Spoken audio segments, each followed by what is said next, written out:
Welcome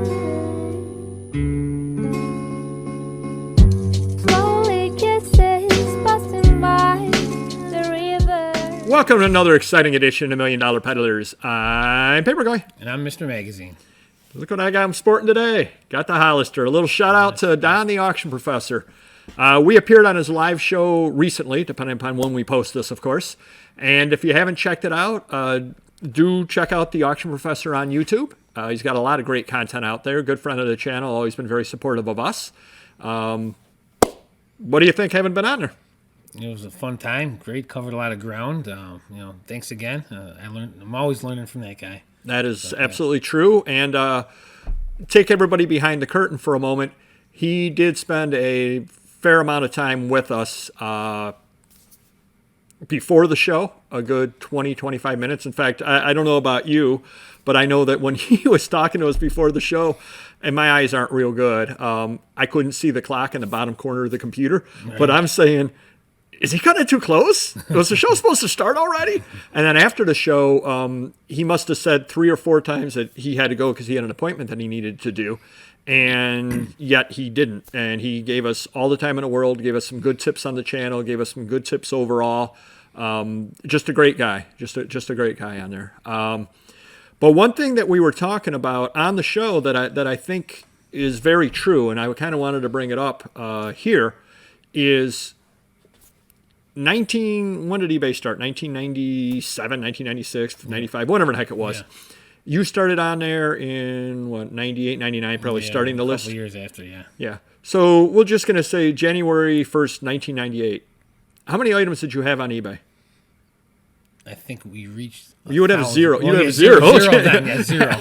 But our maximum was like 1,000 that year or 2 years or something like that. And how many do you have now on eBay, roughly? 260,000. Amazon, January 1st, 1998. How many items did you have? Zero. How many do you have now on Amazon? 250,000. Yep. And I was at zero that day as well. And now I'm at just over 15,000 on eBay and just over 20,000 on Amazon. Don did start a little earlier than us, but we'll just say January 1st, 1996, whatever. He had 0 items on. Right. We all start at 0. And I think that is probably one of the most important things you get out of that. If you're watching this and you've got 100,000 items, 200,000 items, hey, great, good for you. But think back, you started at 0 as well. Every single one of us did. And if you're watching us and you've got 150 items on it and you're saying, how am I ever going to make it? You can do it. Right. You can go the route where you hire employees.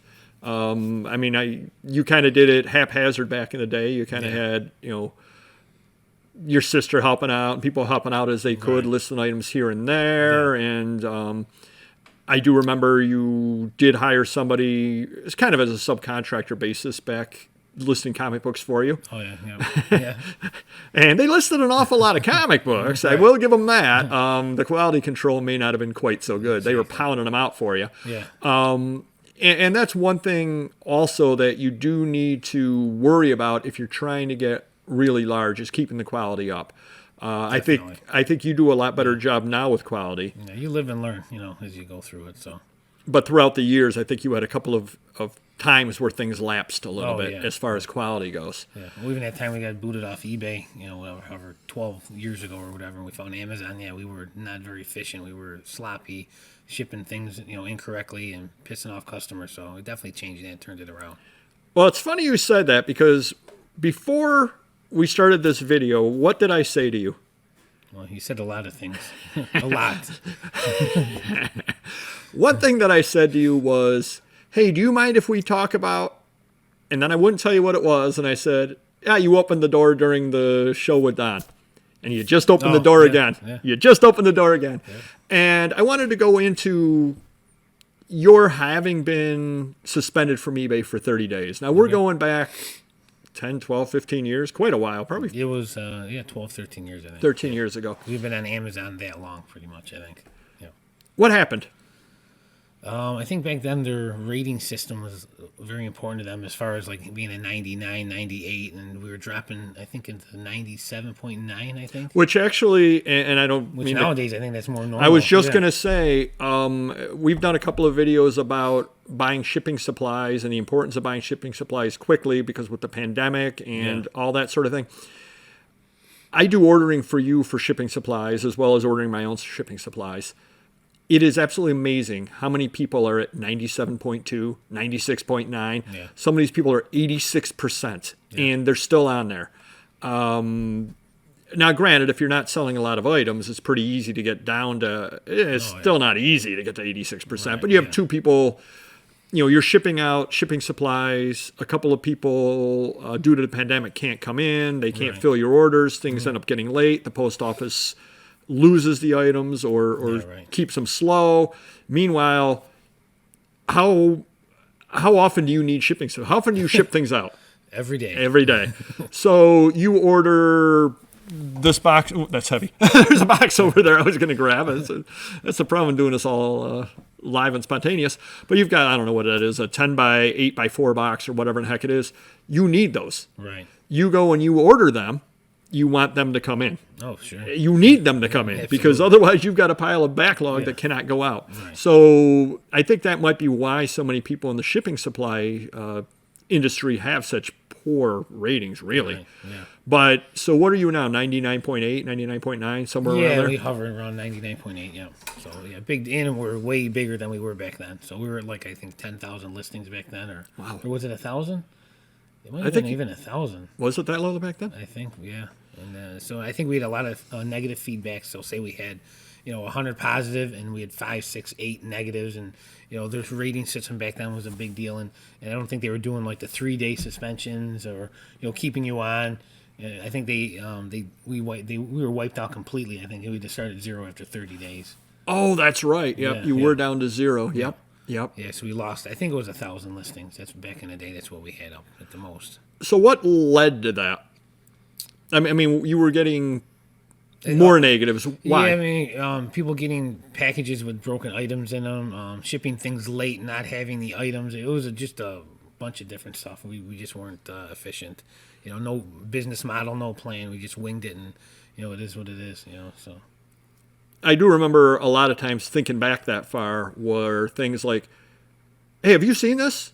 I thought this was on the back shelves." Yeah, missing items, or just like being lax and just like I'll ship it tomorrow or the next day, and then it goes out 4 days later. And I think eBay back then you could ship it whenever you wanted. It wasn't a 2-day turnaround. Right. Yeah, they didn't have the promises that they do now. Because I remember back in the day, I used to offer 5-day shipping.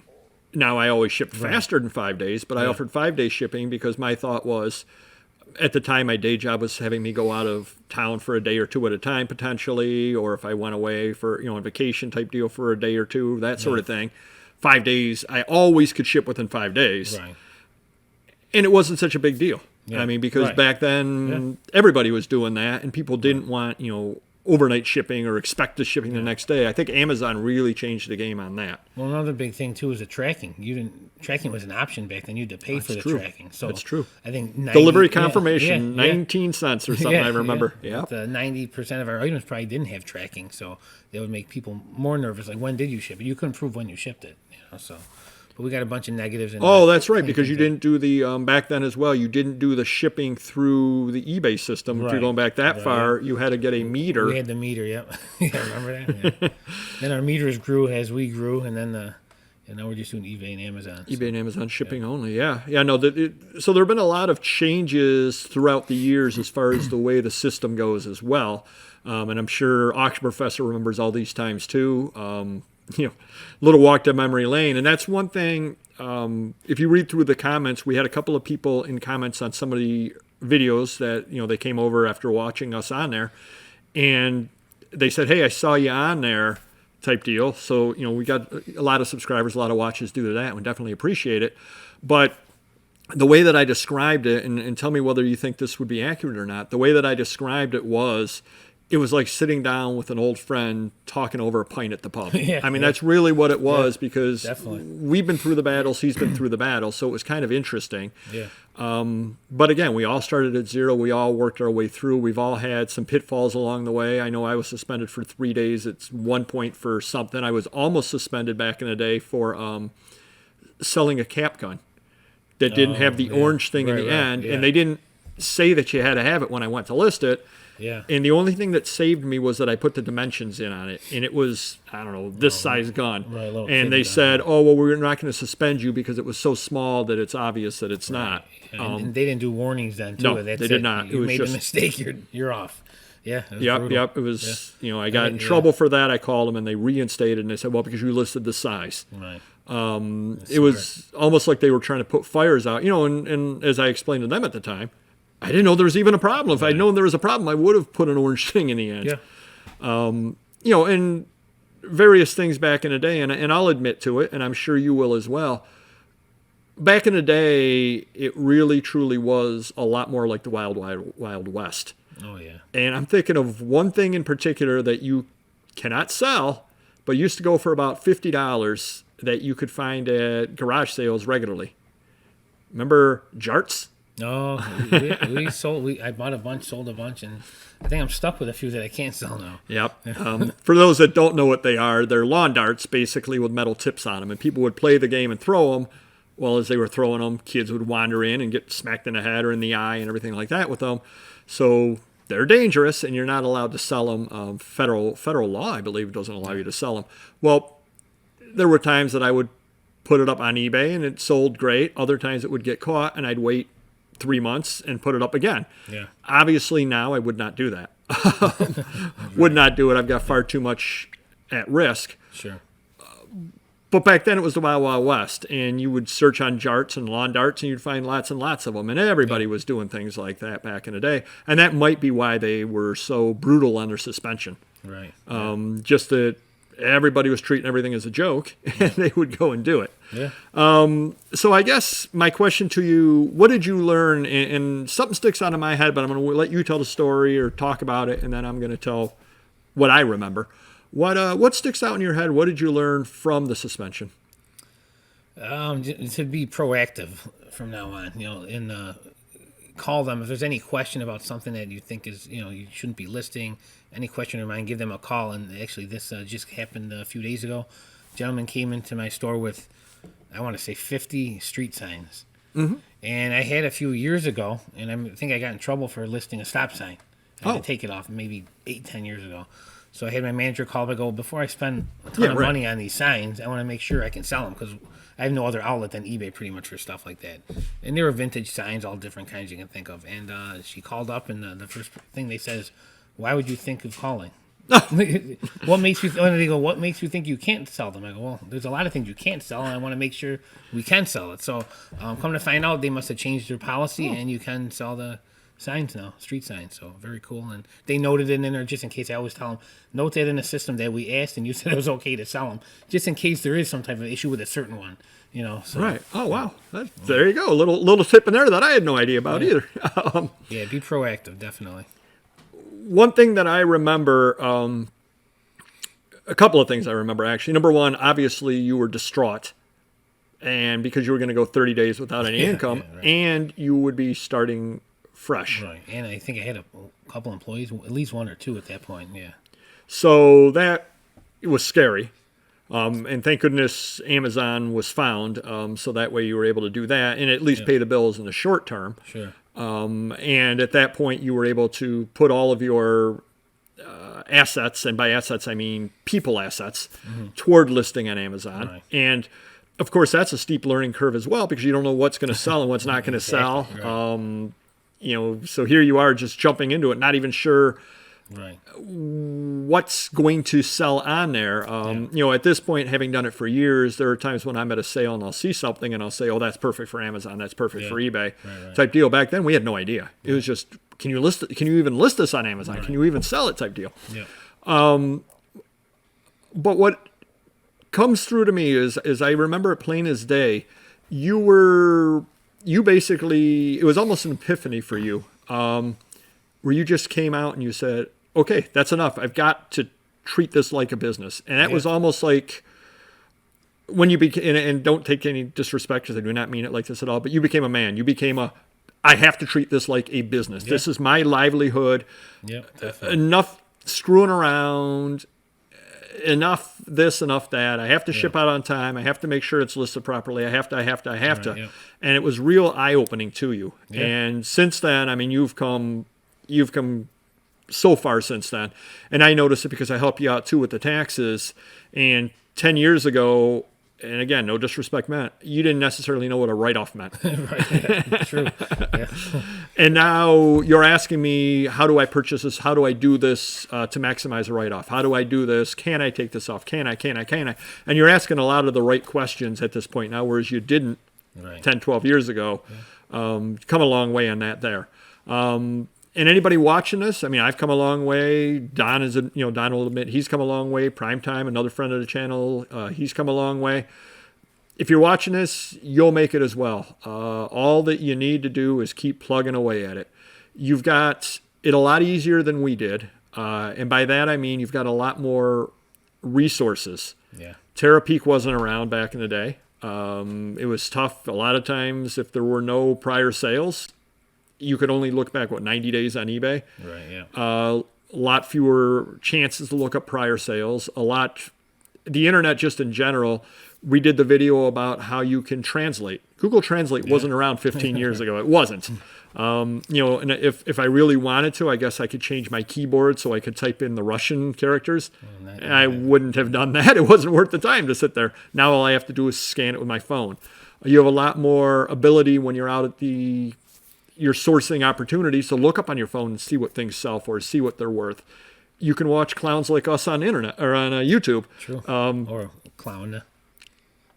You're so rude to yourself. You can watch clowns like us and learn. And the more people that you watch in the background, the more you can learn. Because as Don will admit, there's no one right way to do it. You've got the employees, I don't have the employees, and so on. There's a lot of different ways to be successful on eBay and Amazon. And it's a lot easier now than it was starting up. So do take advantage of all of the various avenues that are available to you. But just remember, again, it's a bit of a pep talk here. We all started at zero. You're up at over 500,000 items total. Yep. I'm up at 40,000 items as a one-man band total. And the other thing you need to remember, and I don't mean to discourage you when I say this, you've got 500,000 items total. How many items you sell in a day? 350, somewhere in that range. 300, 350, and I'm selling, 20 to 25 items a day. So, and you're still growing and I'm still growing, which means you need to list more than 350 items a day on average. I need to list more than 20 to 25 a day on average. Exactly. So don't mean to discourage you, but it can be done. It can definitely be done. So good luck to you out there. And a big shout out to Auction Professor for having us on, and hopefully he has us on again. And do hit the like button and do subscribe if you haven't already, and we'll see you next video. Take care. Bye-bye.